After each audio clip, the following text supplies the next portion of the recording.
कल्पना कीजिए, दुनिया के सबसे शक्तिशाली साम्राज्य का सिंहासन आपके सामने है। कोई युद्ध नहीं, कोई खून खराबा नहीं, सिर्फ एक हाँ और आप चक्रवर्ती सम्राट। फिर भी भरत ने उसे लात मार दी। क्यों? क्या वो कमजोर थे? नहीं, वो सबसे बड़े विजेता थे। वाल्मीकि रामायण के अनुसार राजा दशरथ ने कैकई के से विवाह के समय पुत्र शुल्क का वचन दिया था, यानी कैकई का पुत्र ही राजा बनेगा। कानूनी रूप से राज्य भरत का था, लेकिन भरत का तर्क था, धर्म कभी उस सिंहासन को स्वीकार नहीं करता जो छल की नींव पर रखा हो।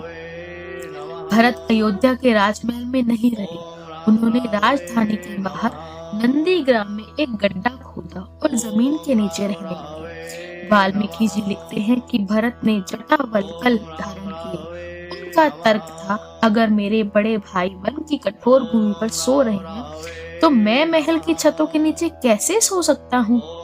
भरत ने राम की स्वर्ण जड़ित नृप को सिंहासन पर रखा। वे रोज शाम को राज्य के खजाने और कार्यों का हिसाब उन खड़ाओं को देते थे।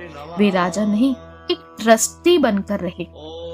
भरत का त्याग श्री राम के त्याग से भी कठिन था। श्री राम वन में थे क्योंकि उन्हें पिता की आज्ञा निभानी थी, लेकिन भरत महल में होकर भी वनवासी थे क्योंकि उन्हें अपना भ्रातृधर्म निभाना था।